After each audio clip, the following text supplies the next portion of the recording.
Je vais prendre un exemple tout bête. Je suis allé en République dominicaine il y a quelques années, justement parce que il y a beaucoup de monde qui va en République dominicaine et c'est un vol long courrier. Je crois que c'est 9 ou 10 heures de vol pour aller en République dominicaine et qui vont uniquement en République dominicaine pour rester à l'hôtel, faire du all inclusive comme on appelle ça, rester dans la piscine, manger à volonté, etc. Ça, typiquement, ça peut peut-être choquer certaines personnes, mais pour moi, ça ne devrait pas exister en 2023. Mais je me dis que j'ai quand même une sensibilisation potentielle à faire en partant du concept que moi, si je vais en République dominicaine et que je fais une vidéo en République dominicaine qui va montrer tout sauf les hôtels all inclusive, qui va montrer la population locale, montrer que non, les gens ne sont pas des tueurs en République dominicaine, qu'il y a plein de belles rencontres à faire, qu'il y a plein de belles natures avec des cascades, avec des randonnées, avec plein de choses à découvrir en République dominicaine. Si je fais en sorte que cette vidéo soit assez vue par pas mal de monde et que si tu tapes sur Google République dominicaine, parce que tu avais déjà pris tes billets d'avion et que tu te dis où est-ce que je vais aller, qu'est-ce que je vais pouvoir faire potentiellement dans mon hôtel et tout, je me dis que ma vidéo peut intéresser des gens, leur donner envie de sortir un peu de leur zone de confort de l'hôtel all inclusive qu'ils avaient peut-être pensé faire uniquement, découvrir uniquement, et ça peut peut-être donner un impact différent aussi à la destination, et au moins tu motives des gens à voir la destination autrement.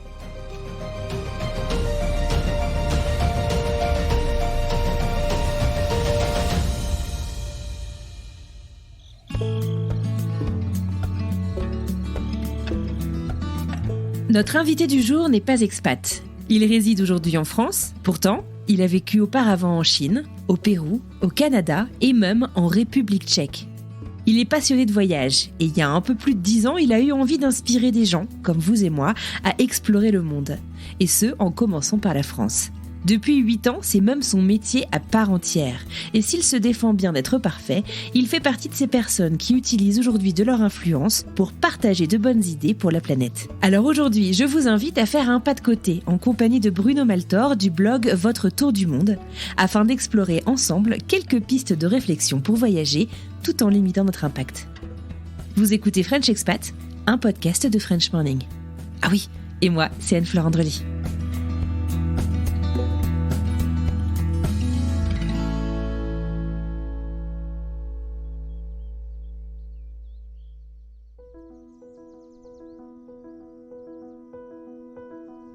Salut Bruno, comment vas-tu ?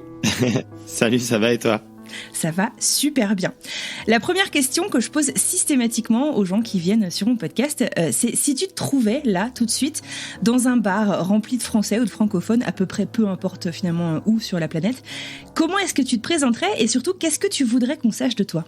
C'est une question assez compliquée parce que je fais un métier qui implique plein de trucs hyper cool et variés. Mais je pense que je dirais que je suis créateur de contenu sur Internet, ce qui a le mérite d'impliquer un petit peu plein de choses.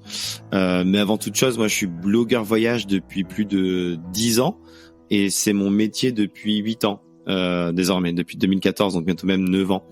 Et le fait est que j'ai grandi avec Internet. J'ai commencé avec un blog voyage comme je disais, mais après je me suis développé sur plein de réseaux sociaux, que ce soit Facebook, Twitter à l'époque, et après Instagram, YouTube, etc., etc.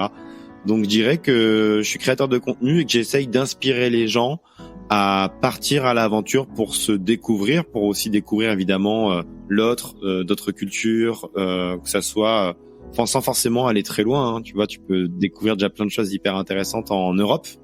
J'ai fait 3 fois le tour d'Europe en train, donc je le sais plutôt bien pour le coup. Mais ouais, donc je dirais que j'essaye d'inspirer les gens à partir à la rencontre d'eux-mêmes et à la rencontre d'autrui via mes contenus. Alors, il me semble que tu détestes être qualifié d'influenceur, c'est vrai ? Tu vois, je l'ai pas dit. Ouais, justement. Mais c'est juste que, alors déjà, ça serait hyper arrogant de dire salut, je suis influenceur dans un bar à des gens, voilà. Jamais je ferais ça, au grand jamais. Mais après, s'il y a un truc que je peux pas enlever aussi à ce terme, c'est qu'il a aussi le mérite d'englober, tu vois. Il a le mérite d'englober le fait que tu fais plein de choses.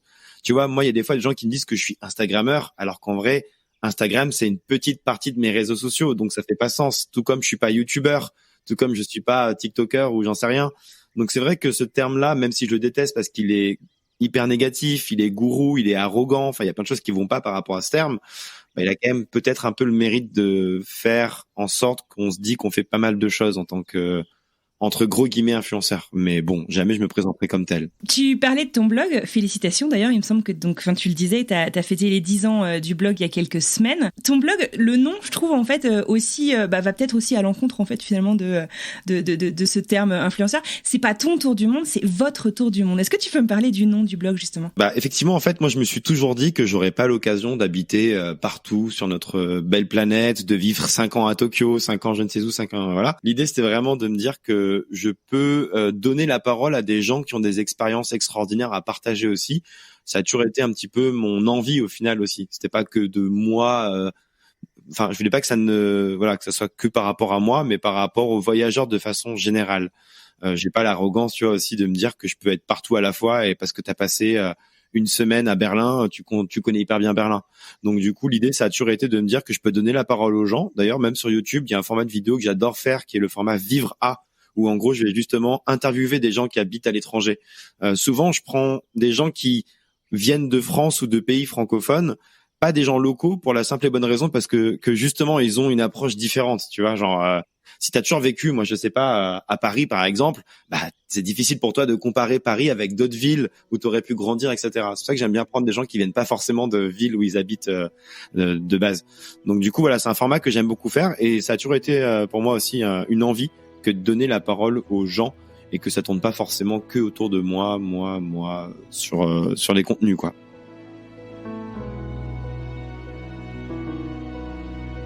Ton métier, du coup, il a dû aussi beaucoup évoluer, au cours, j'allais dire, des 10 dernières années, mais du coup, des 8 dernières années, si j'ai bien compris, t'en vis depuis 8 ans.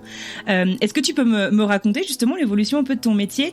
Je sais pas si t'as une idée de vers quoi ça évolue. J'imagine que ça change beaucoup, puisque t'es quand même en rapport beaucoup avec les nouvelles technologies et beaucoup de tendances, finalement, en général. Exact. Il y a beaucoup de choses qui évoluent par rapport à ce métier, mais déjà d'un point de vue purement création de contenu, on va dire, avant de parler d'autres sujets potentiellement, c'est vrai que moi quand j'ai commencé en tant que blogueur voyage, il y avait le texte qui était quand même très important. Je dirais même sur Internet de façon générale, on lisait énormément, etc., etc. Aujourd'hui, j'ai quand même globalement l'impression qu'on est plus sur du passif parce que on est de plus en plus sur de la vidéo et notamment de la vidéo au format vertical, courte. Donc ce genre de choses qui te permettent d'avoir des sujets très rapidement en 20-30 secondes, mais que tu vas potentiellement aussi très rapidement oublier parce que tu vas tellement scroller sur TikTok, sur Instagram, etc. que ton temps d'attention il est en chute libre. Je dis c'est vraiment des études qui le montrent, hein, et je parle bien évidemment de moi aussi sans aucun doute par exemple. Je pense qu'à une autre époque, 2012 quand j'ai lancé mon blog, c'était moins le cas. Il y avait moins la vidéo qui était omniprésente et encore moins la vidéo omniprésente d'un point de vue courte, verticale, etc. Donc moi j'ai vraiment grandi avec les réseaux. J'ai aussi appris à créer des contenus avec les réseaux. Je me considère pas du tout comme photographe ou vidéaste. C'est pour ça que j'aime bien le terme créateur. Mais j'essaye en tout cas de créer un contenu toujours quali et ça a toujours été un peu mon mot d'ordre de me dire par exemple sur YouTube c'est pas grave, il y a des formats courts qui peuvent très bien marcher, mais sur YouTube je veux quand même faire des formats assez longs qui permettent de bien interviewer les gens, bien les rencontrer, bien poser les questions positives, négatives, etc. Si je reviens sur le format Vivre à par exemple, on est sur des vidéos qui font en général 15-20 minutes et les gens aiment bien aussi. Mais je dirais que aujourd'hui, plus que jamais, la vidéo est omniprésente sur Internet, pour le meilleur et pour le pire. Moi, je trouve ça intéressant sur plein de choses, mais c'est vrai que des fois, c'est un peu frustrant de te dire, en fait, j'ai 20 secondes pour intéresser les gens. Et en fait, c'est un peu frustrant de te dire, non, mais ce sujet peut mériter beaucoup plus de temps, mine de rien.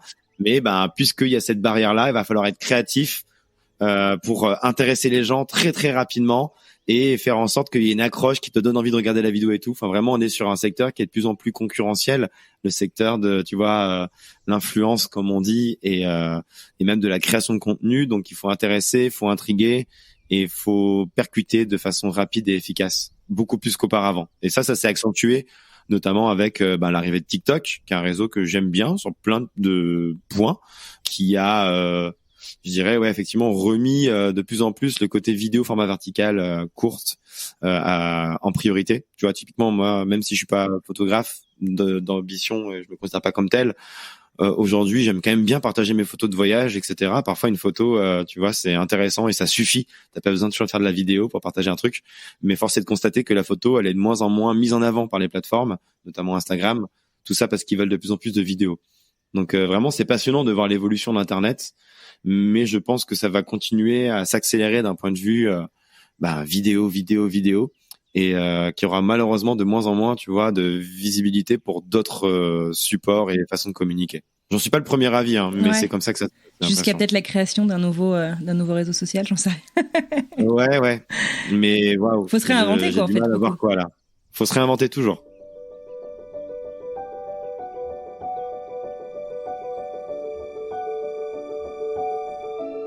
Alors, t'es pas expatrié, hein, malgré le titre du podcast. Aujourd'hui, on fait un petit pas de côté. On va parler voyage et un thème qui nous tient tous les deux particulièrement à cœur, l'environnement. Mais tu as tout de même vécu un peu à l'étranger. Tes premiers voyages, tu les as réalisés, il me semble, grâce à des stages. À Lima au Pérou, à Montréal au Canada, à Mannheim en Allemagne et à Shanghai en Chine. Avoue-moi tout. Ouais, ça c'était pendant les études. C'est ça. Est-ce que tu choisissais le stage ou la destination? Ça dépend, je vais pas mentir. Alors pour l'Allemagne, c'était Mayence, pas très loin, mais pas au même endroit. En fait, j'ai quand même souvent choisi la destination et après je trouvais des stages en fonction d'eux. Montréal, par exemple, en 2014, j'avais trouvé 2 stages parce que je voulais vraiment aller vivre à Montréal. Donc j'avais eu l'occasion de me dire, ok, je veux aller là-bas. Je vais me donner les moyens de trouver un stage qui me correspondra à Montréal. Et j'ai réussi à trouver. Comme quoi, quand on veut, on peut dire que ça peut se trouver des fois, les stages. Shanghai, c'était un peu pareil. Et Lima, c'était un peu pour le côté fun, parce que j'avais fait allemand LV2. Je me disais que justement, j'avais déjà vécu en Amérique du Nord, j'avais déjà vécu en Asie, en Europe. Et je m'étais dit, ça peut être l'Afrique, ça peut être l'Océanie ou l'Amérique latine, où j'aimerais bien poser mes valises pour un peu sortir de ma zone de confort. Et le côté... espagnol me faisait un peu marrer que de me dire j'arrive là-bas, je sais même pas ce que je vais raconter parce que j'y connais rien à leur langue pour l'instant, et c'est pour ça que je suis allé à Lima en échange au Pérou. Mais ça a été à chaque fois des expériences extraordinaires.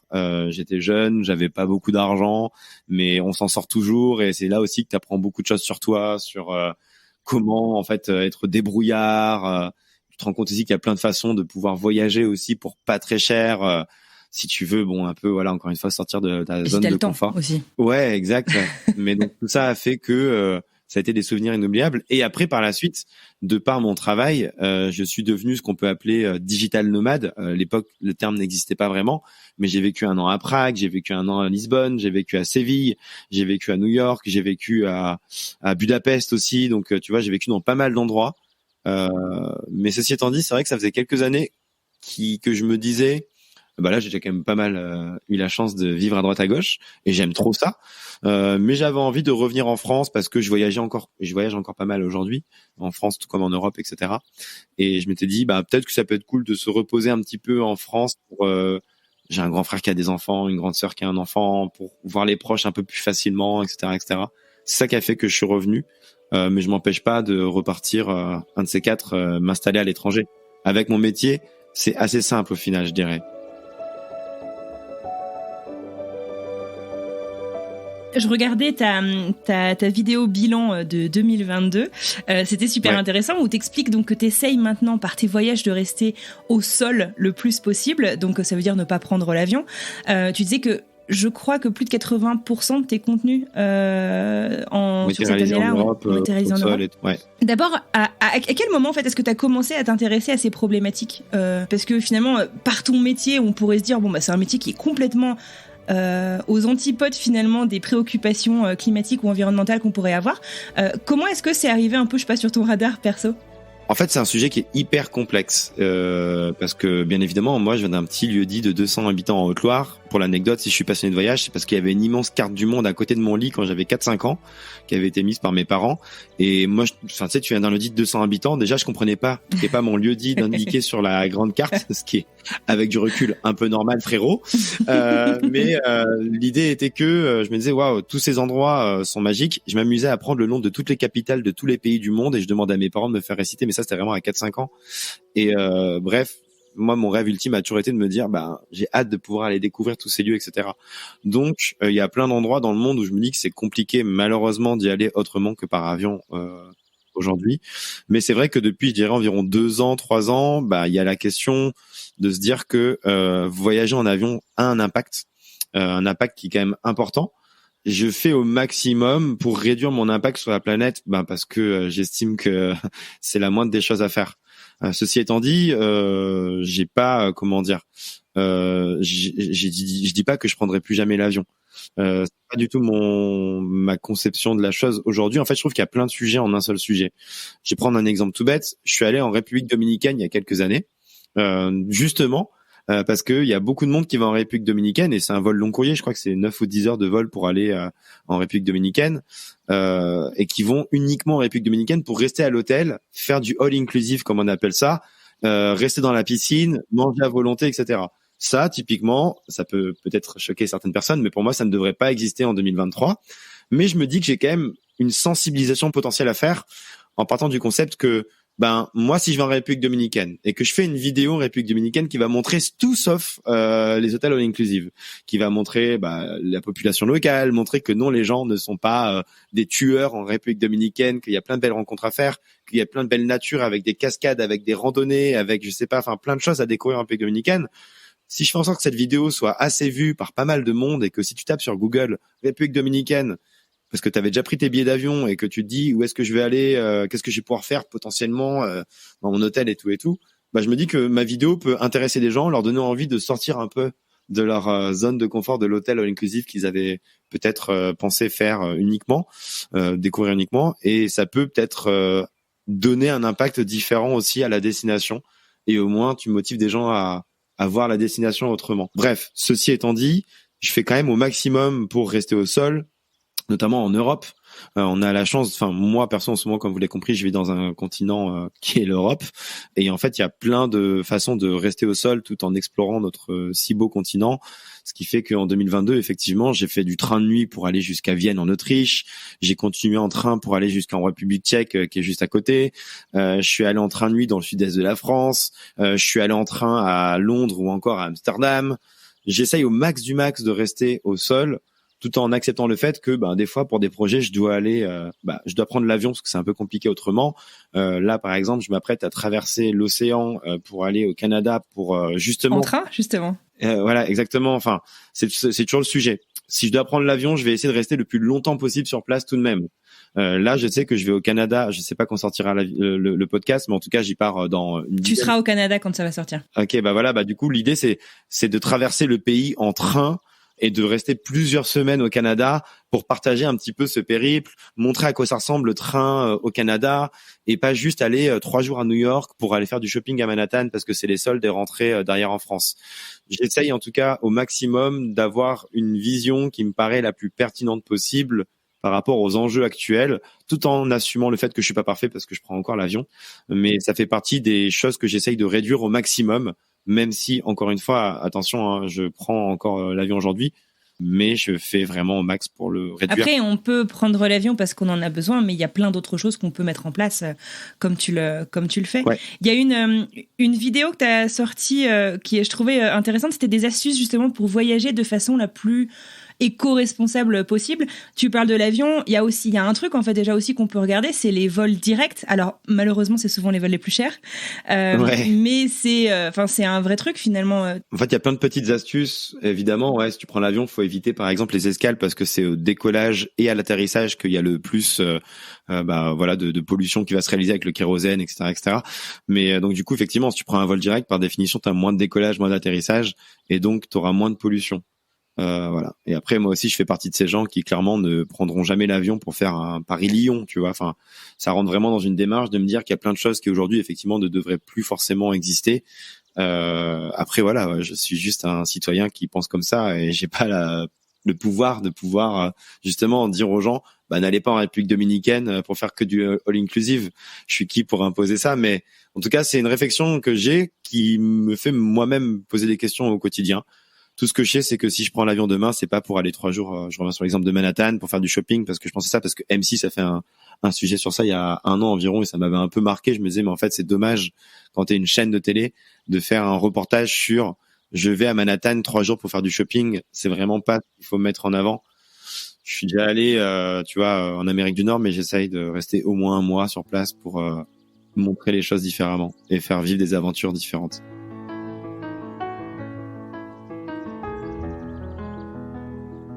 Tu nous parlais justement là du voyage que tu t'apprêtes à faire au Canada, traverser le Canada d'est en ouest en train.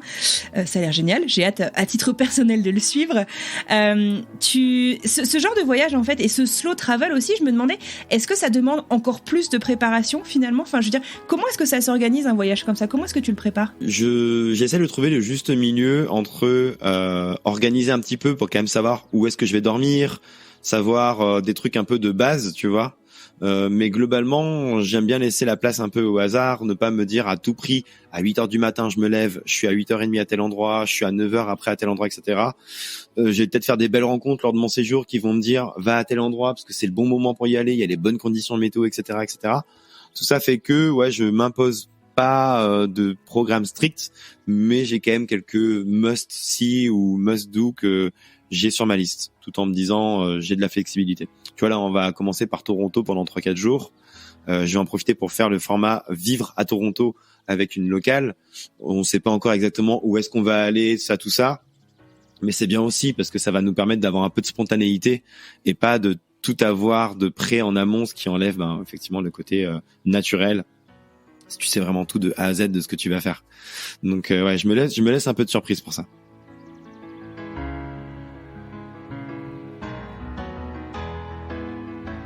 Il y a un truc, puisqu'on parle aussi de réseaux sociaux, on parle pas mal justement de l'engorgement, tu vois, genre de sites touristiques. Je t'entendais parler aussi du fait que voilà, il y a certaines personnes sur les réseaux qui vont aller je sais pas, faire voler des drones dans des endroits qui sont pas autorisés et qui du coup en fait véhiculent peut-être des informations un peu erronées finalement qui font qu'on risque de reproduire finalement l'erreur à notre tour pendant nos voyages. Je sais pas ce que ça t'évoque en fait et je sais pas si t'as des conseils en fait justement parce que peut-être que toutes ces erreurs sont pas forcément intentionnelles non plus. Ouais, effectivement, le truc c'est que je pense là spontanément au désert des Bardenas au nord de l'Espagne, c'est plus ou moins le plus gros désert d'Europe où j'étais allé justement en train jusqu'à Biarritz et après tu prends une voiture de loc et tu es à 2 heures environ. Et dans ce désert des Bardenas, j'avais vu plein de photos qui étaient extraordinaires de gens qui étaient sur les fameuses, on va dire entre guillemets, pyramides naturelles du désert des Bardenas, sauf qu'en réalité, t'as pas du tout le droit de monter sur ces pyramides parce que c'est de l'argile, c'est hyper fragile et si tu le fais, tu vas inciter les gens à le faire. Si tu incites les gens à le faire, ça va inciter d'autres gens à le faire et il faut accepter le fait qu'on puisse avoir une responsabilité sur ce genre de sujet. Donc j'avais poussé une sorte de petit coup de gueule sur la vidéo du désert des Bardenas pour dire que non, on n'a pas le droit de droner dans ce désert qui est un parc privé où il y a même en fait une base militaire, donc tu vois même des hélicos voler un petit peu autour de toi de temps en temps parce que c'est une base espagnole où il y a des entraînements, etc. Donc t'as pas le droit de droner là-bas, t'as pas le droit de monter n'importe où, que ça soit à pied comme en moto, comme en trottinette ou que sais-je. Et bref, j'ai essayé de faire comprendre aux gens qu'il y a plein de choses qu'on pouvait pas faire. Parce que ouais, des fois tu vois des vidéos et tu crois que t'as le droit de faire plein de trucs. Ok, moi le premier, je suis un amoureux des belles images et moi le premier, je suis un peu tiraillé par le fait de me dire allez vas-y j'y vais, je fais ma photo, c'est trop cool, c'est trop beau, j'ai déjà vraiment le truc de un petit homme vraiment sur une immense terre d'argile, etc. Mais je me suis dit que c'était pas envoyer un bon message que de faire ça.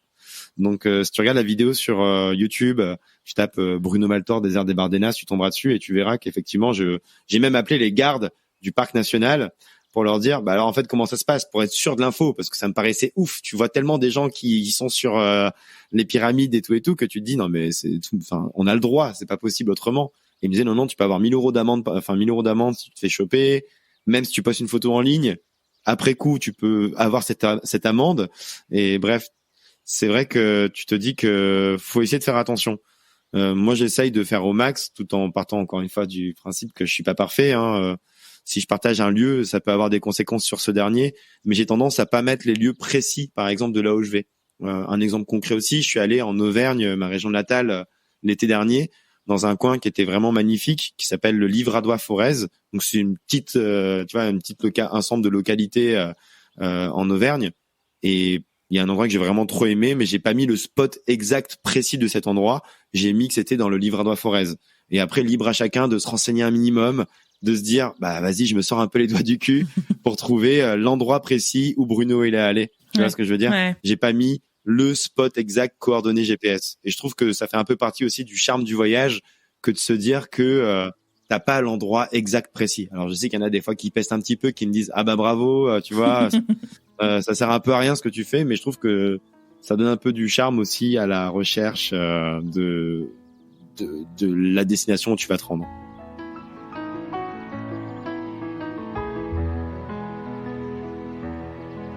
Est-ce que aujourd'hui, en fait, tu fais beaucoup de tes voyages en solo ou t'es encore très accompagné parce que tu produis quand même beaucoup de vidéos?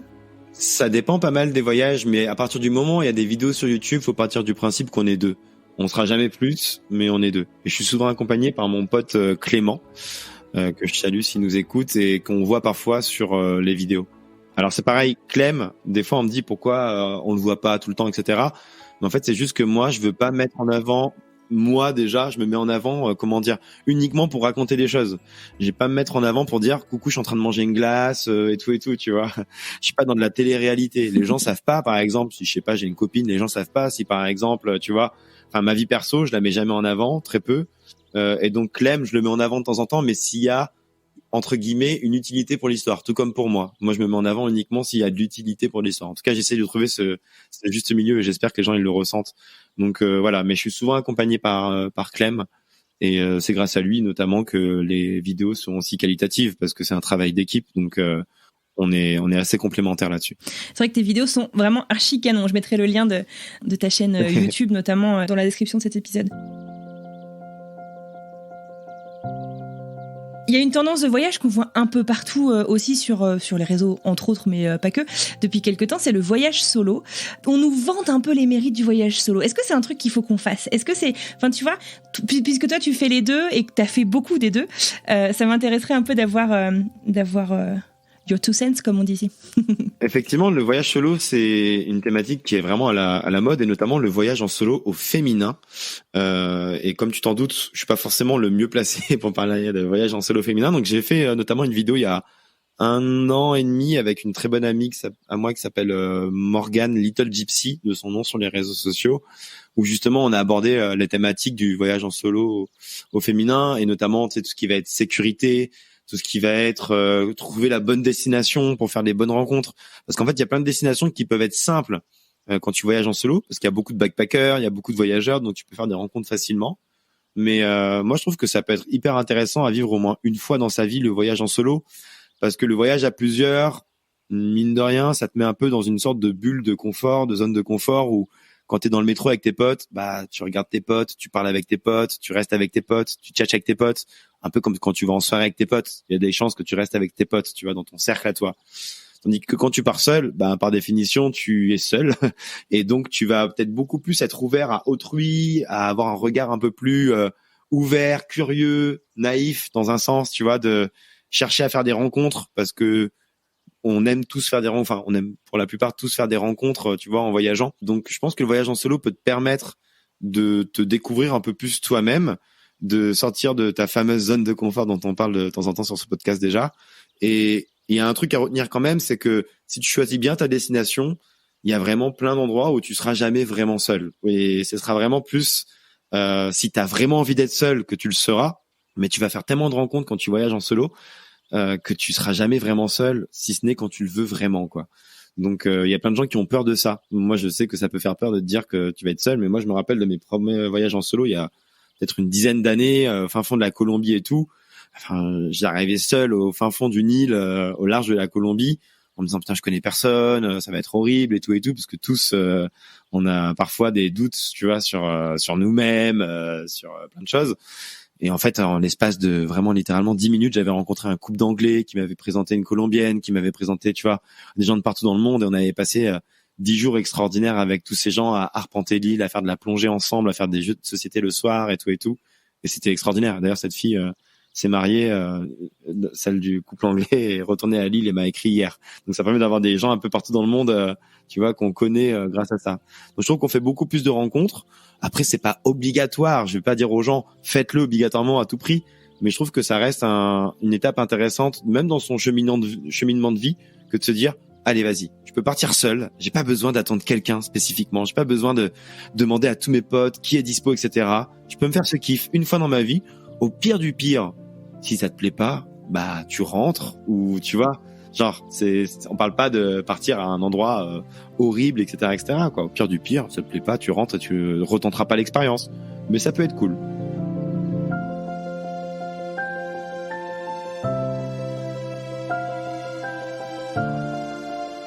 J'ai quelques petites fire questions pour toi, Bruno. Aïe, aïe, aïe. T'es prêt? J'ai peur du coup. Ça fait pas mal, ouais, je te promets. La première, que t'évoque le chiffre 12? Le chiffre 12 il m'évoque, à part les 12 mois de l'année, il m'évoque pas grand-chose. Ok, d'accord. Moi, j'étais partie sur le 12-12-12, la création de ton blog. Ah, d'accord, ok, on est sur du quiz plus lié à mes réseaux sociaux. Moi, je réfléchissais à, comme on dit aux États-Unis d'Amérique, big picture. Non, mais t'as raison. Quelle était ta plus folle rencontre? Ma plus folle rencontre, je pense que, je sais pas si on peut dire folle rencontre, mais c'est que j'ai eu la chance de faire une vidéo avec Yann Arthus-Bertrand, donc un célèbre photographe qui a sorti les bouquins Vue du ciel, qui a fait des documentaires Home, etc. Et voilà, c'est une vidéo sur mes réseaux et j'ai eu la chance d'aller chez lui pour faire ce contenu-là avec lui et il était au courant que c'était pour moi, pour mes réseaux, tu vois ce que je veux dire? Et pour moi, c'était un peu un life achievement que de me dire que j'ai eu la chance de tourner une vidéo avec cet homme qui m'a beaucoup inspiré quand j'étais plus jeune et qui m'inspire encore évidemment. Ah, trop cool, je l'ai pas vu, écoute, j'irai voir. Grave. Bruno, pourquoi la casquette? T'as jamais enfin là aujourd'hui là t'as un bonnet, tu m'as montré tout à l'heure, ok, j'ai vu, t'as donné chez le coiffeur, tu m'as dit, mais pourquoi, comment ça t'est venu cette casquette? La casquette, ça fait depuis peut-être 2015 que je la mets. C'est une anecdote qui est toute bête. C'est que à ce moment-là, j'ai passé plusieurs mois à New York, 3, pas plus parce qu'il y a visa touriste. Et j'étais à l'époque sur Snapchat, donc c'est une vieille époque. J'étais allé dans un magasin à Brooklyn et donc il y avait une casquette où il y avait écrit Brooklyn dessus. Je l'avais achetée et je m'étais dit que c'était cool parce que c'était un peu le symbole du fait que en tant que blogueur voyage, j'avais pas besoin d'être en costard cravate, tu vois, afin de bosser et que justement, je pouvais un peu m'habiller comme je le voulais. Et avoir une casquette à l'envers, d'ailleurs, on me fait des fois la remarque sur LinkedIn parce que tu sais, je suis assez présent sur LinkedIn et des fois on me dit ouais, mec, pas très professionnel d'être sur LinkedIn avec une casquette, etc.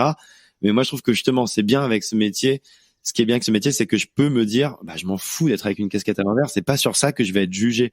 Ou en tout cas, si on me juge juste parce que j'ai une casquette à l'envers, je suis pas intéressé à l'idée de parler avec la personne en face de moi. Donc, je trouve que c'est ça c'est un peu mon symbole de liberté et de travail dans lequel je peux bosser de la façon que je veux. C'est pas le plus important. Et en plus de ça, je trouvais ça un peu fun de me dire que je pouvais mettre une casquette à l'envers, ça faisait un peu un signe différenciant par rapport à plein d'autres personnes. Donc ça me permettait aussi un peu de différencier le côté Bruno pro avec sa casquette à l'envers et Bruno perso où je mets rarement ma casquette dans la vraie vie, tu vois. Ah oui, donc c'est un peu ton uniforme quoi en fait. Exactement, c'est un peu mon uniforme dans un sens, mais c'est vrai que c'est un peu ça, tu vois. Et c'est hyper intéressant. Mais ce qui est sûr, c'est que il y a plein de gens aujourd'hui que tu vois, il y a pas si longtemps, j'étais dans un café avec une amie et là j'ai vu un contact pro que je connaissais passer devant moi dans le café. J'avais pas ma casquette parce qu'on était dans la vraie vie entre guillemets. Et j'ai dit bonjour et la meuf m'a pas reconnu tout de suite quoi. Ah, c'est dingue. Et moi je trouve ça trop cool justement parce que ça me permet d'avoir un peu aussi de vie privée et d'avoir de moments pour moi, etc. Quand j'enlève la casquette, quand j'enlève un peu mon costume, mon uniforme quoi. Donc c'est cool aussi, c'est agréable ça. Et d'ailleurs, t'as lancé ta marque Périple, qui est une marque éco-responsable, et t'as lancé la casquette Périple. Exact, ouais. J'ai créé une marque de vêtements qui a pour but de fédérer les voyageurs francophones qui ont des valeurs communes.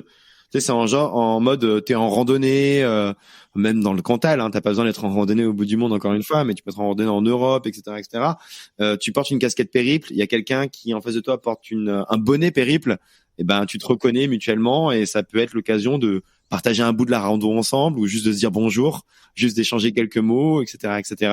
Et c'est vraiment le but de Périple, c'est de créer cette marque communautaire qui, je trouve, n'existait pas vraiment jusqu'à présent et avec quand même des valeurs qui sont assez chères à mes yeux, comme le simple fait que l'ensemble des vêtements Périple sont produits en France ou au Portugal, donc en Europe, 100% des vêtements sont produits en France ou au Portugal. C'est un peu dans l'optique aussi de me dire de faire un peu du mieux que je peux par rapport à ce projet-là. Canon. Bruno, Quelle est la capitale du Belize? Capitale du Belize. Ah, en plus, j'étais à côté il y a pas si longtemps parce que j'étais allé au Guatemala, donc capitale Guatemala City. Capitale du Belize. Je réfléchis. Ah, il y a tellement de villes, c'est Panama, tu vois, genre capitale du Panama. Ouais, je t'ai pas Panama choisi et la tout. plus facile, je suis désolée. Ouais, franchement, je l'ai plus. C'est Belmopan ou Belmopan, je sais même pas comment on dit. Ah, ok. J'aurais franchement pas eu. Je l'aurais pas eu. Il y a plein de, tu sais, je t'ai dit vraiment quand j'étais petit, j'apprenais tout Mais le justement, nom de c'est pour toutes ça. les capitales. Mais malheureusement, le temps a fait que j'en ai oublié certains ou certaines. Va falloir que tu revoies tes Mais classiques. je retiens pour la prochaine fois. Ah, en plus, c'est un endroit extraordinaire, paraît-il, pour plonger. Moi, c'est une de mes passions, notamment la plongée.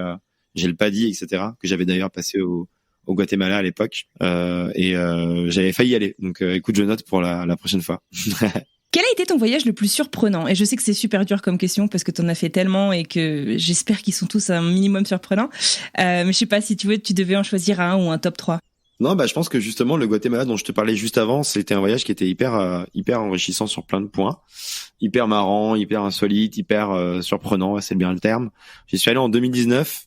Et en fait, ce qui était marrant, c'était que c'était mes abonnés qui avaient choisi la destination. C'est-à-dire que j'avais fait une sorte de jeu concours où, par exemple, l'Inde affrontait le Népal, le Japon affrontait la Chine, etc., etc.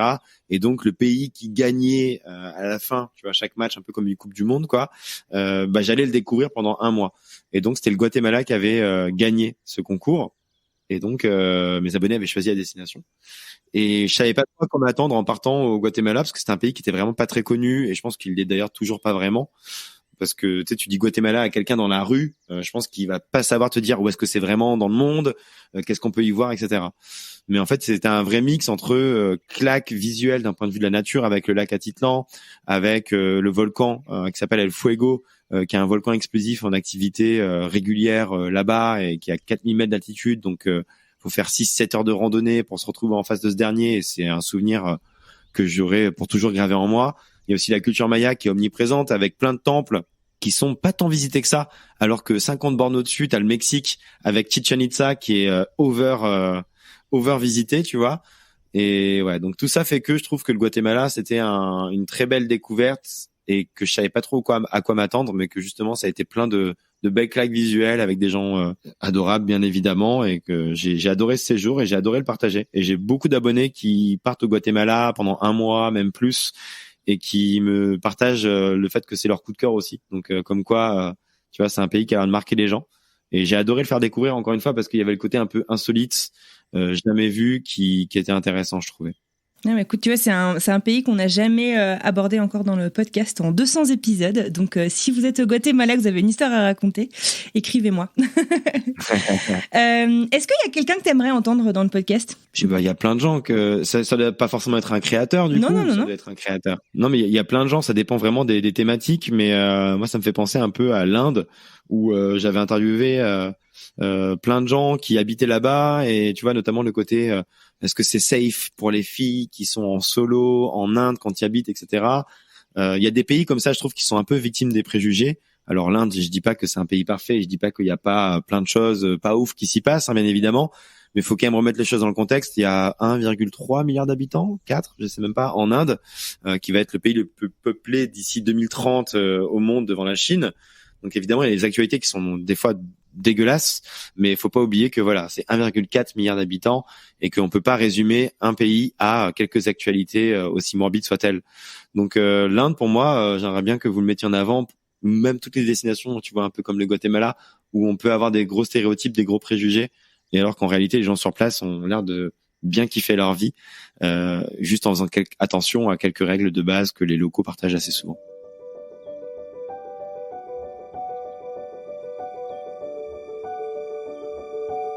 Qu'est-ce qu'on peut te souhaiter pour la suite? Donc là, dans quelques jours ou quelques semaines, je sais pas exactement quand est-ce que tu pars au Canada. Exactement, je pars là dans moins de 10 jours au Canada. Donc on peut me souhaiter déjà une belle aventure là-bas, mais ouais, plein d'aventures un peu insolites comme ça. C'est vrai que en ce moment, j'aime bien me dire que j'aime bien faire des trucs un peu improbables. Je sais qu'en mars, normalement, je vais aller en Sicile en train de nuit, et c'est un train qui va sur un ferry qui est lui-même avec des rails dessus, pour que le ferry accueille le train comme il se doit. Je trouve ça hyper marrant. Donc des aventures un peu insolites comme ça me ferait kiffer.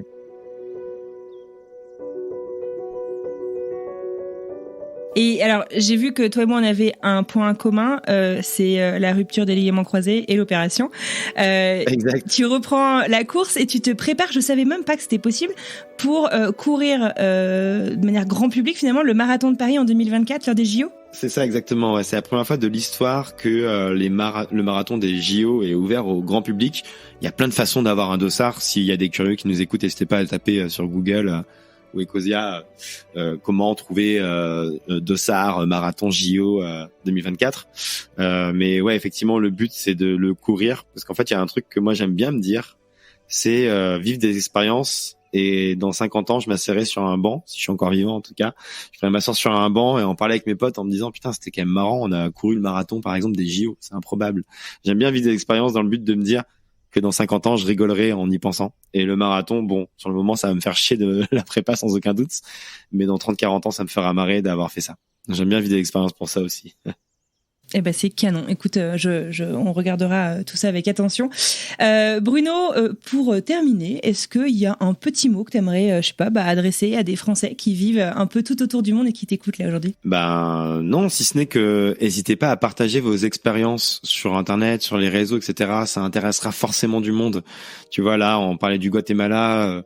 Je suis sûr qu'il y a quelques Français qui y habitent et qui se rendent pas compte qu'il y a plein de gens qui doivent se dire « Ah, c'est quoi que vivre au Guatemala ?» Aujourd'hui, on a la chance de pouvoir partager des contenus assez facilement, assez rapidement à un grand nombre de gens sur Internet, que ce soit par écrit ou par vidéo ou par photo. Faut vraiment pas hésiter, parce que ça peut inspirer les gens à partir à leur tour, tu vois, à vivre une expérience qu'ils les changeront à jamais. Donc, faut vraiment pas hésiter à partager ces aventures sur les réseaux. Ça peut changer le destin de quelques personnes qui peuvent en avoir besoin, notamment, qui sont un peu perdus et qui savent pas trop quoi faire. Et je trouve ça cool. Eh ben, merci beaucoup. C'était super sympa d'en savoir plus sur toi et puis d'explorer un peu ces thématiques avec toi. Merci d'avoir pris le temps. Je te souhaite un super voyage au Canada. Merci beaucoup. Et surtout, évidemment, n'oubliez pas de voyager. C'est la base. C'est la base.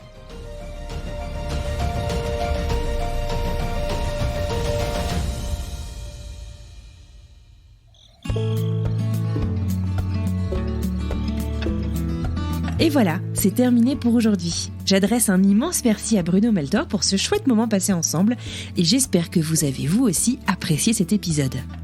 Si cet épisode vous a plu justement, n'hésitez pas à en parler autour de vous, à votre réunion de quartier, sur le Slack de votre entreprise, à la machine à café ou dans votre groupe WhatsApp entre amis.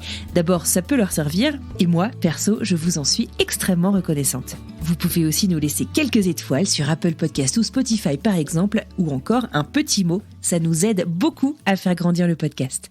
Tradition oblige, je vous propose que nous découvrions tout de suite ce qui nous attend la semaine prochaine.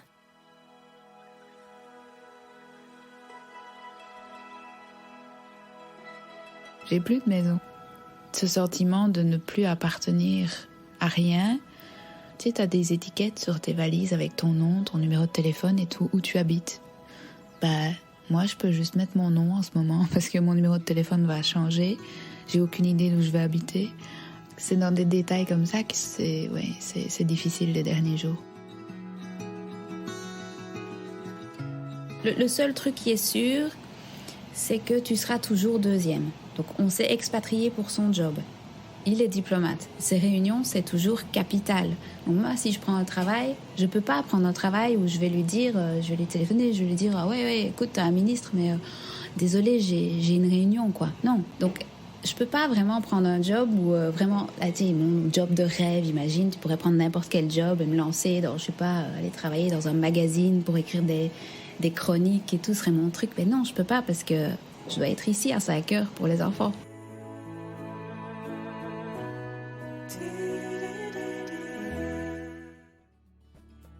Il ne me reste plus qu'à vous souhaiter une merveilleuse fin de journée, une très belle fin de semaine et j'ai hâte de vous retrouver mardi pour une nouvelle histoire.